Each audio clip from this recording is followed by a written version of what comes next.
be silenced. Scientists will not be silenced. Scientists will not be silenced. Silence. Scientists will not be silenced. Scientists will not be silenced. Scientists will not be silenced. Scientists will not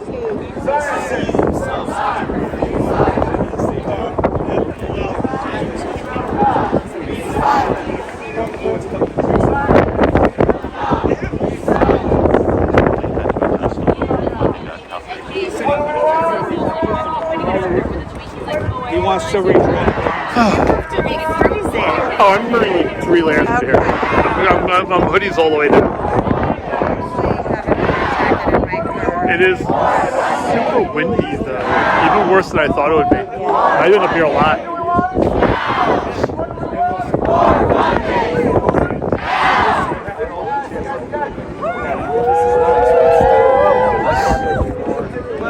I know. And you're going to show me. Show me what democracy looks like. This is what democracy looks like. Show me what democracy looks like. This is what democracy looks like. Show me what democracy looks like. This is what democracy looks like. Show me what democracy looks like. This is what democracy looks like.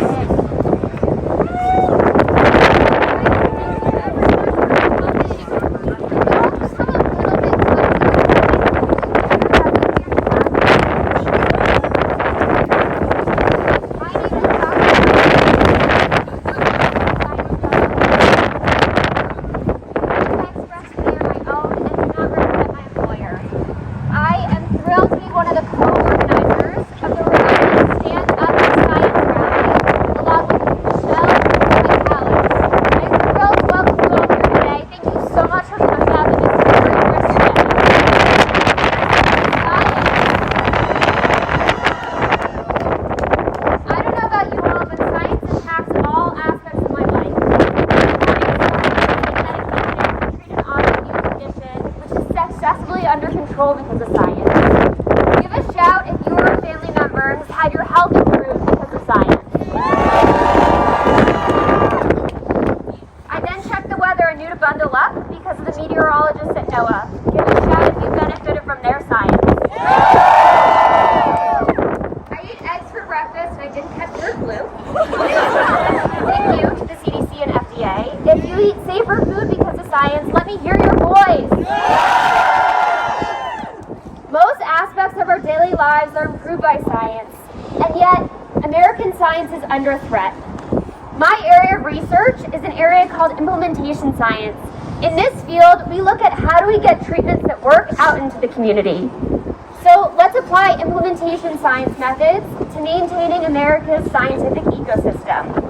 So first, we identify barriers and facilitators to implementation. For facilitators, we have some of the brightest researchers in the world and world-class universities. Scientists, including myself, have benefited from generous funding from the federal government through the National Institutes of Health, the National Science Foundation, the Institute of Education Science, and many more agencies. As a result of this funding, American scientists have created the internet, developed cures for cancer, and countless other innovations that fuel our economy. Let's give a cheer for those facilitators. However, the current administration is putting up many barriers to doing good scientific work. Funding for new grants has been paused, including a grant I have under review at the National Institute of Mental Health. Grants are being terminated if they investigate a topic that doesn't align with the administrative priorities. Training programs for underrepresented scientists are being cut. Federal scientists are being fired. Indirect rates that fund the backbone of research infrastructure is being slashed. Settled science vaccines are being questioned, and the list goes on and on. All hope is not lost, though. The second step in implementation science is to identify strategies to overcome barriers. This rally is one of our strategies to put American science back on track to be a global leader. Today, we're going to hear some great speeches about science. We'll listen to music. We'll say some chants. We'll march in support of science. We are joining a movement. There are Stand Up for Science rallies in 32 U.S. cities. France even had some awesome protests early in the day. Thank you, France, for being there in solidarity. We are not alone in valuing science. Our rally has three main goals. Who here wants to secure and expand federal funding of science? Who here wants to end censorship and political interference in science? Who here wants to defend diversity, equity, inclusion, and accessibility in science? Another strategy we'll use at the rally is to use your voice and write representatives and Secretary Robert F. Kennedy Jr. about how science has benefited you. These letters help them see that their constituents value science. We have a letter writing station on your right side where you can write representatives. You can also grab a pin there if you write a letter, or some bubbles, lots of fun rewards for writing those letters. The last step in implementation is to make sure the effort is sustainable. This rally is the start of a movement. If you'd like to stay involved and informed about science advocacy in Rhode Island, you can either register for the Eventbrite of this event, or there's a QR code at the letter writing station where you can sign up and add your email. A few logistics I just want to review quickly. Bathrooms are located either in the State House, the Providence train station, or the Providence Place Mall. If you see any counter-protesters, please ignore them. Turn your attention back to advocating for science. And if you have any additional questions, please ask one of our incredible volunteers. We all have or will have one of these badges on. And let's give these folks a huge round of applause.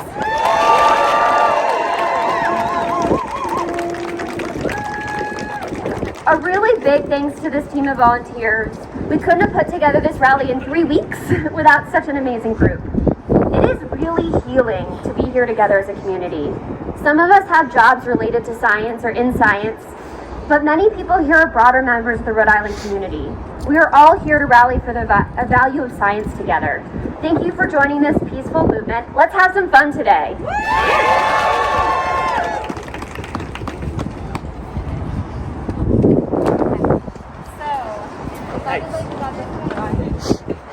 Please welcome our first speaker. He's Dr. Michael Fine. He's an author, a family doctor, a self-described public health guy, and president of primary care for all Americans. He was also the director of the Rhode Island Department of Health from 2011 to 2015.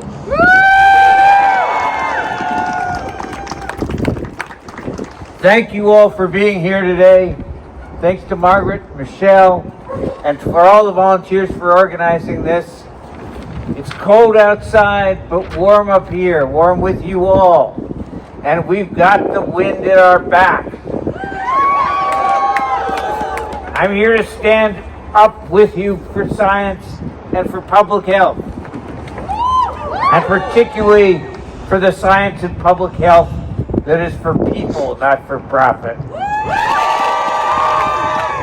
Our democracy depends on the knowledge that science helps us all develop together. Knowledge that makes life better for everyone. Our lives depend on that science. Our communities depend on that science. Our nation and people around the world depend on that science. And on our ability to keep our eyes on that prize, which is medicine and science for people, not for profit.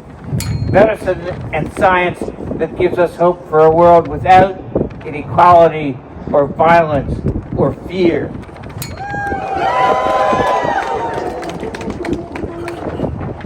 Rudolph Virchow, the father of scientific medicine, said that physicians, and in my estimate, all scientists, are the natural attorneys of the poor.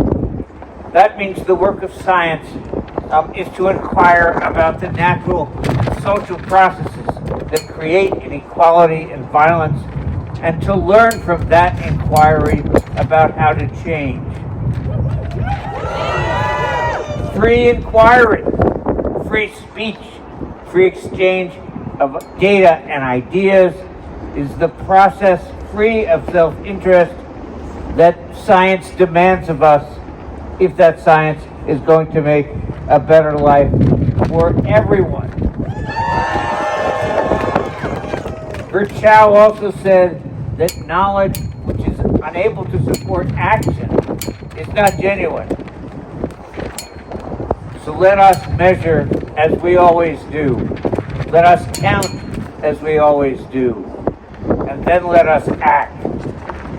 Slava Ukraini, oh Canada, Viva Mexico, God bless America, stand up for science. Let's remember the words of Joe Hill, don't mourn, organize. The words of Hannibal is quoted by the great organizer Saul Alinsky, either I'll find a way or I'll make one. And the words of Captain John Paul Jones, we have not yet begun to fight.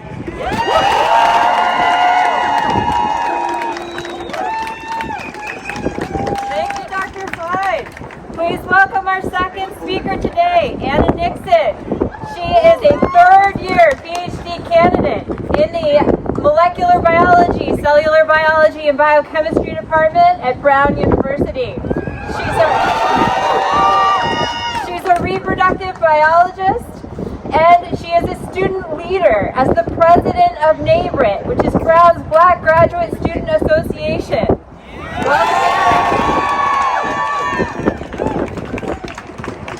Thank you so much, Margaret and Michelle, for organizing such a great event. Hello, my fellow scientists and science supporters. I am honored to speak here today as a scientist and advocate, speaking in my own personal capacity, independent from my institution, to defend the future of science.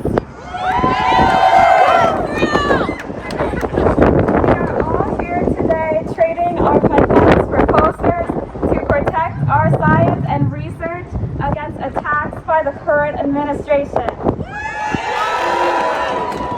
Science has positively impacted lives, and personally it has given my life purpose with a career path that I love, conducting reproductive biology research to make critical discoveries in women's health.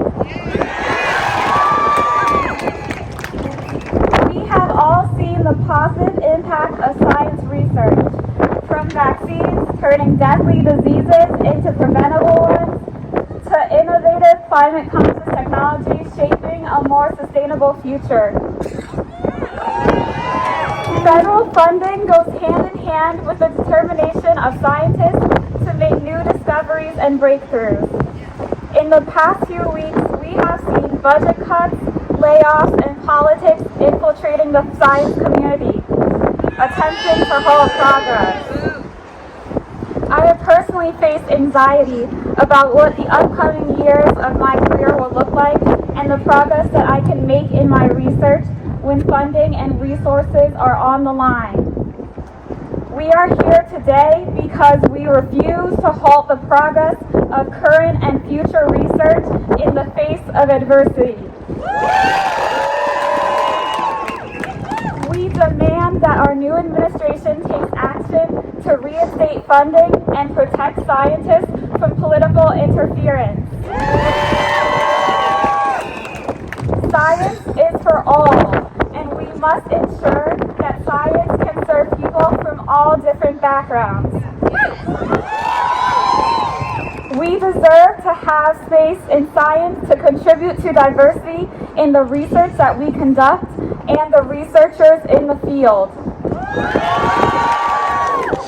Cutting back on diversity, equity, and inclusion in science sends a dangerous message that scientists like myself, who are underrepresented in this field, do not belong. I am here to say today that we do belong and we matter.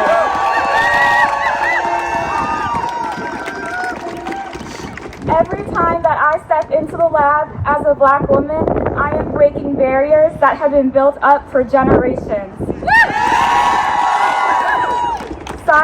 has not always valued diversity, since this foundation of this country was built on slavery, and many of those enslaved people were used in experiments to drive scientific advances. Diversity in science is not only important for representation, it acknowledges the history of science and makes a promise that we will not go back on the progress that has been made. So let us stand together today to ensure that we will not go back. And let us make a brighter future in science together. Thank you.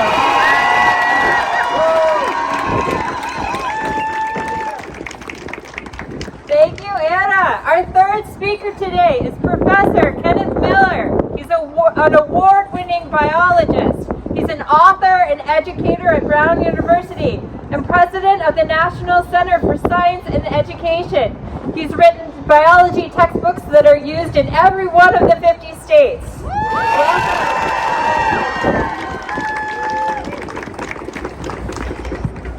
Well, thank you so much, and thank to all of you for being here today. I want to tell you something you already know. American science right now is the envy of the world. How do I know that? We have won 260 Nobel Prizes in the United States. That is more than the next 4 nations combined. America is also the Mecca for science education. Students come here from China, from India, from Europe, from all over the world, because this is where scientific creativity and innovation is at. At least right now. I want to give you a thought experiment. Let's suppose, and I've served as a consultant before, I was approached by an evil genius. He was going to pay me a lot of money if I could come up with a plan to destroy American science. It turns out, in case any of you are out there with billions of dollars, I got that plan right here. And let me tell you what it is.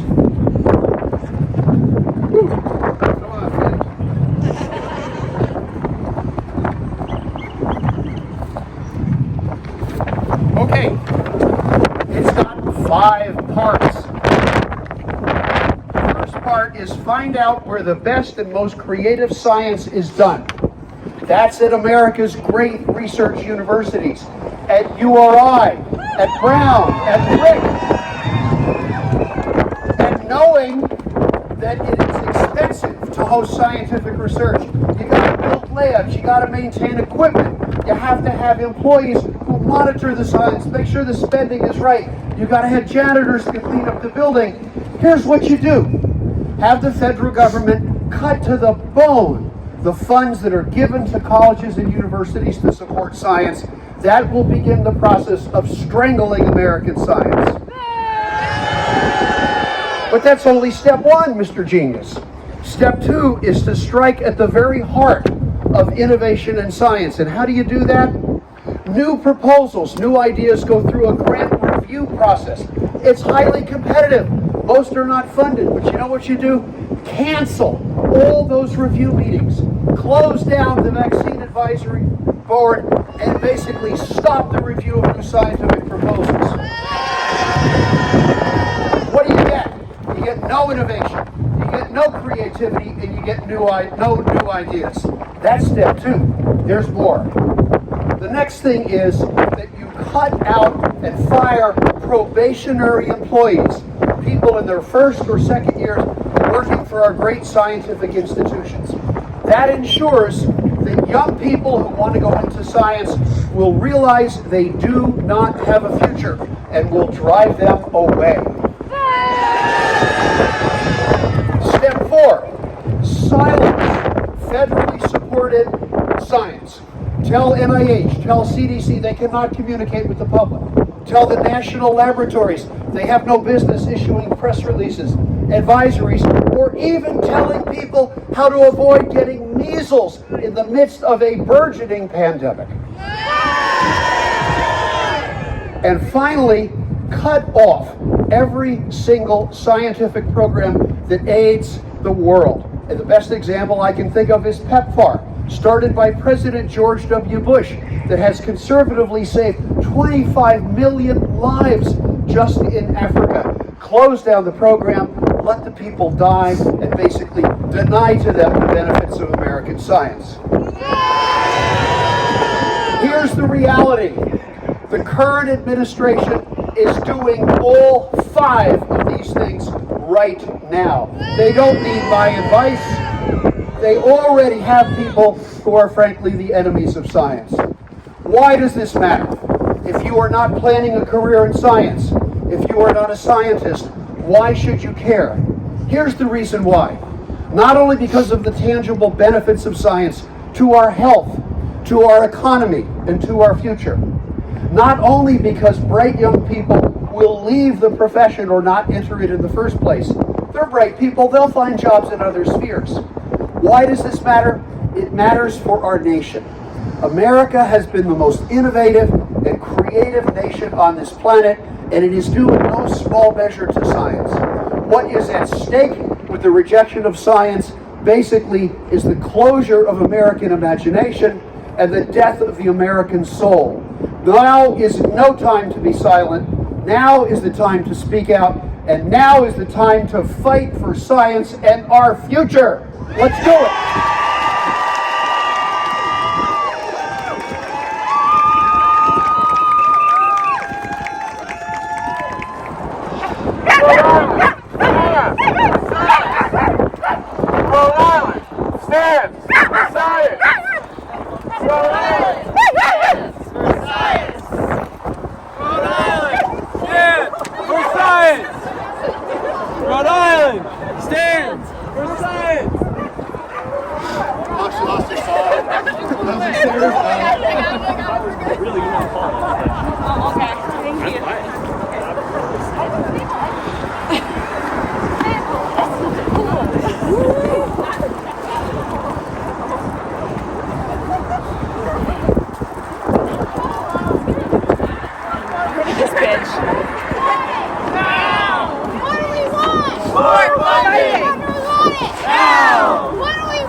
I always think about that with the science law, like in between. We just ran across the field down the hill. We got the pin from. It's really bad. She said she was going to yell at him, and she did. Come on.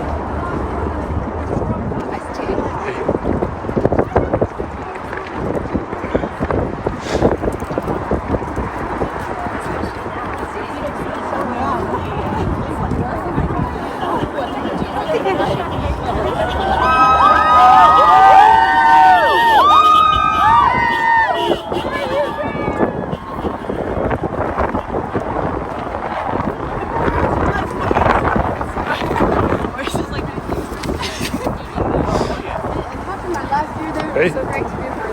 That's great.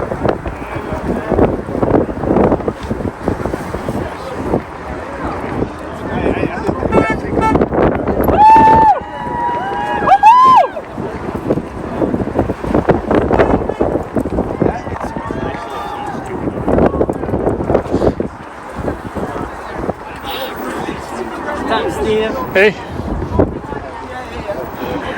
Yeah, but that's theoretical. Hein? La France, il faut se cacher. Moi, je n'ai rien à cacher.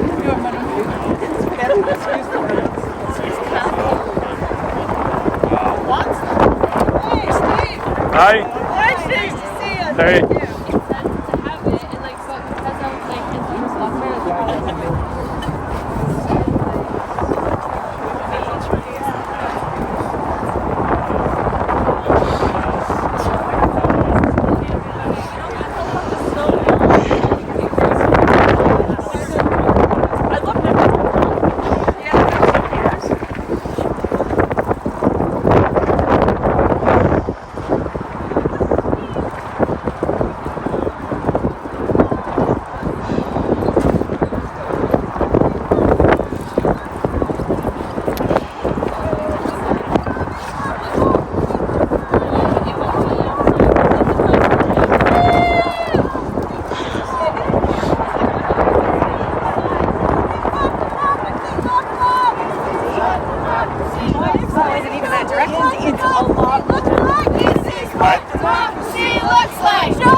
Do you not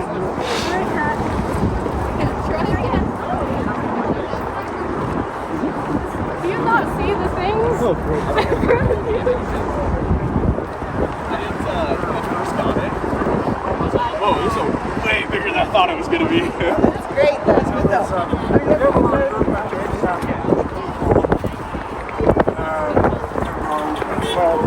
And then I've got two undergrads that have no idea what they want to do.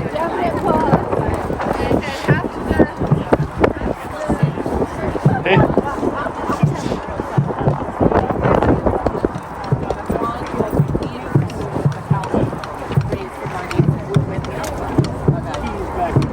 Okay, so kind of like summer.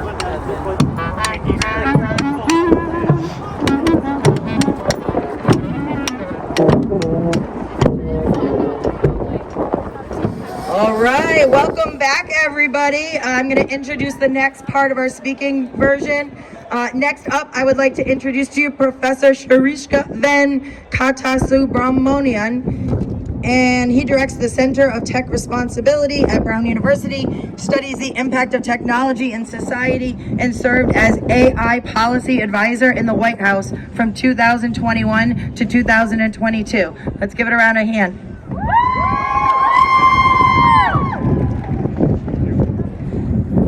Thank you, thank you.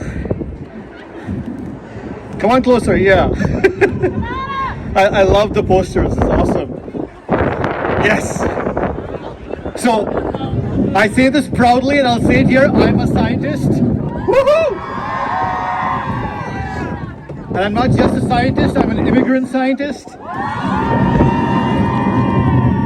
I came to this country to do research because it promised me freedom.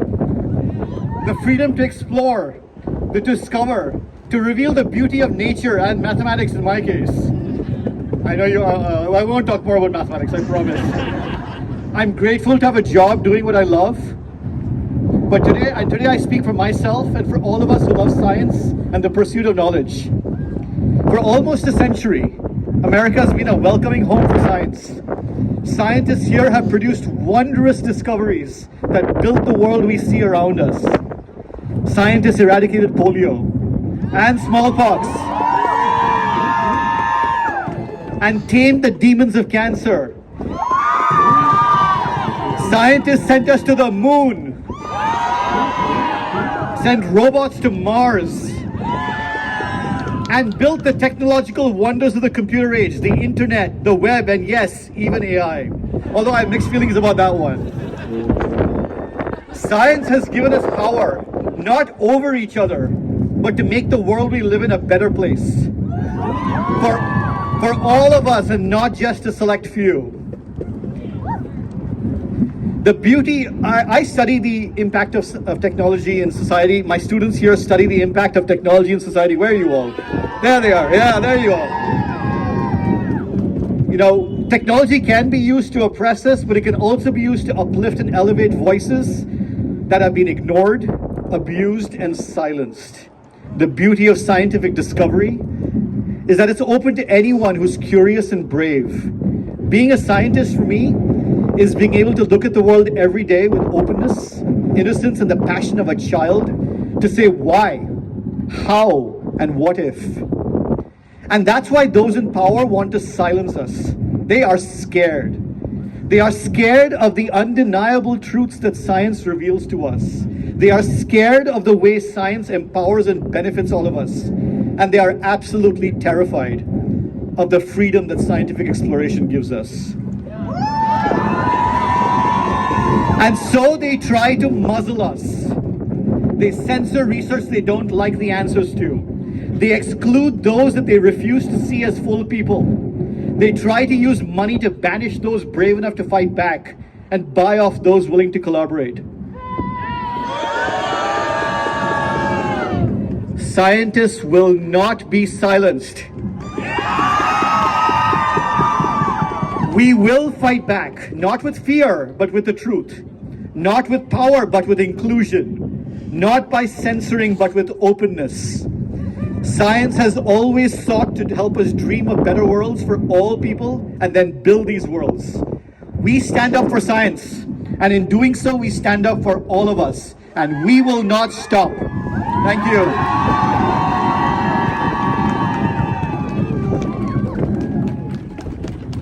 Thank you, Shrishka.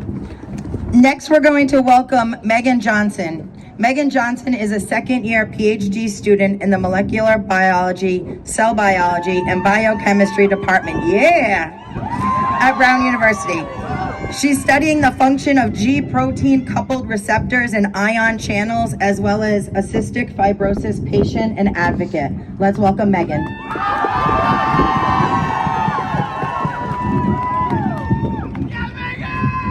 Hello everyone, how are you feeling?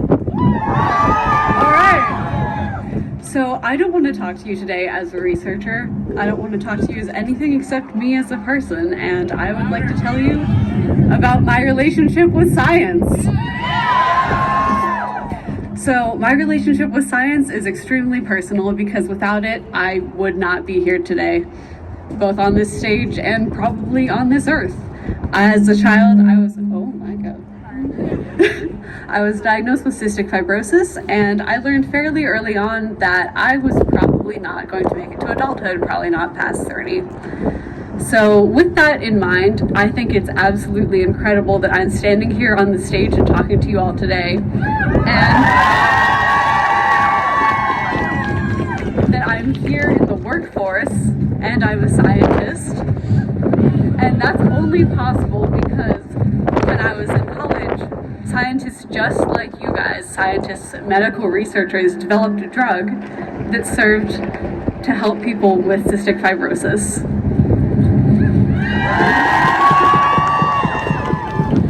It massively changed the quality of my life and the quality of the people of the lives around me. I watched people in my community that were my age. I hadn't met a single person that hasn't had their second set of lungs, that hadn't undergone transplants and extensive hospital visits. And that's entirely changed. This is the work that we're doing. This is the impact that you guys and the science has on people. I am only living this life because of people like you, and we need science. We need science because my story is not uncommon. I think everyone in this crowd can think of a person who's massively changed their quality of life, or someone around them has, because of science.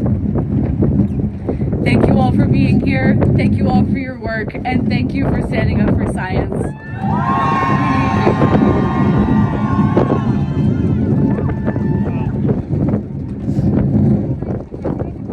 Thank you, Megan. And thank you all for showing up. It's really cool up here to see everybody showing up. And thank you to Mother Earth, who's obviously showing up in the weather with us today. The next guest I would like to introduce to you is Rivka Cohen Alfonso. Rivka is a community outreach specialist for researchers under the Miriam Hospital and is a staunch advocate for accessible and equitable healthcare. Let's give Rivka a welcome.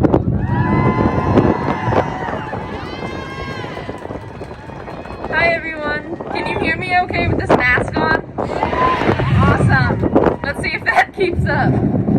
It's really invigorating to see your faces today. Today, my views are my own, and as a supporter of publicly funded equitable research, not on behalf of any institution I work with. I'm also speaking as a non-binary trans person, though, unlike some of our lawmakers, I really consider that one of the less interesting things about me. So I have one question for those who don't want to see science publicly funded and inclusive. What are you so afraid of? Why are you so afraid of science in the hands of the American people? I know those who oppose scientific research have to be scared. Science is communal. It's a triumph of all of us together and all who studied before us. And we've been working harder than ever to make science more accessible to the average American.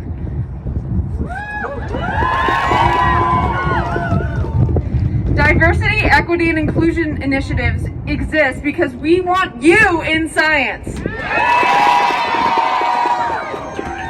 Even if you are from a minoritized background, even if you don't have a lot of money or time, even if you don't own a car, even if you are disabled, science is for everyone. It is for community members, local businesses, educators, farmers, and tradespeople.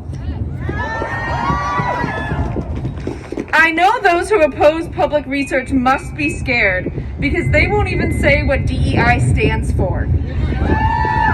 They want to misrepresent it, and it is working. I have heard Rhode Island neighbors say that it is short for didn't earn it. So I refuse to shorten diversity, equity, and inclusion anymore. I refuse to let these initiatives be twisted and turned into buzzwords outside of their meanings. It is critically important that we extend accurate scientific wording to gender and sex descriptions as well. On a chromosomal level, there are millions and millions of combinations that create you, and even our sex chromosomes show amazing variety. In addition to XX and XY, we can be born with a single X, XXY, 3 X's, and at times even 4 or 5 sex chromosomes. According to the United Nations, we estimate up to 1.7% of the world is born this way, also called intersex. For reference, that is roughly the same amount of people worldwide born with red hair. Between 12 and 14 million is a conservative estimate.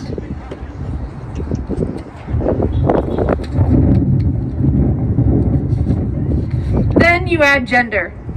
Gender identity is not at odds with scientific fact. Much like your personality, it's the complex result of our brain's chemicals interacting with our memories, culture, history, fashion, and so much more. It is your self-determination.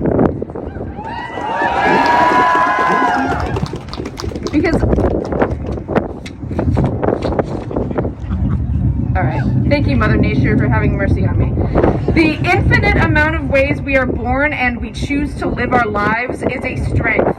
Acknowledging them makes our science better and more accurate. They can stuff their fingers in their ears and try to pretend otherwise, but their denial does not make trans and intersex people disappear, or any of us.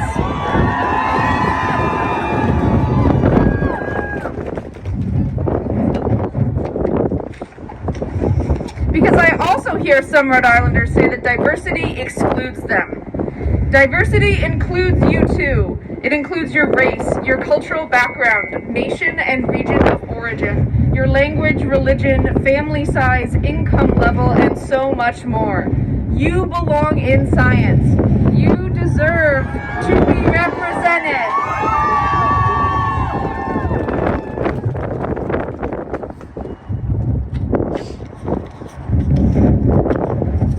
Our scientific funding should reflect how varied American experiences are.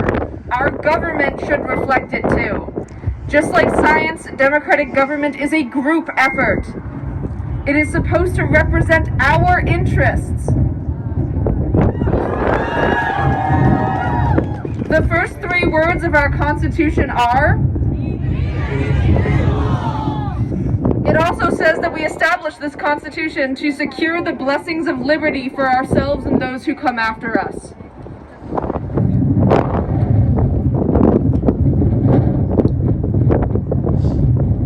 My hands are frozen. There is no liberty if we do not live our individual and communal truths. There is no liberty without education. There is no liberty if science is not accessible to the people and all people.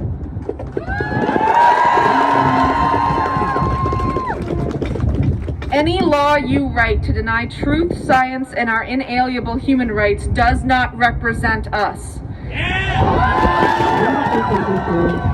Do not let anyone take away your place in science. Call your senators, go to your town halls, check in on your neighbor. Let everyone know we all belong. A science for all of us must stay funded. Thank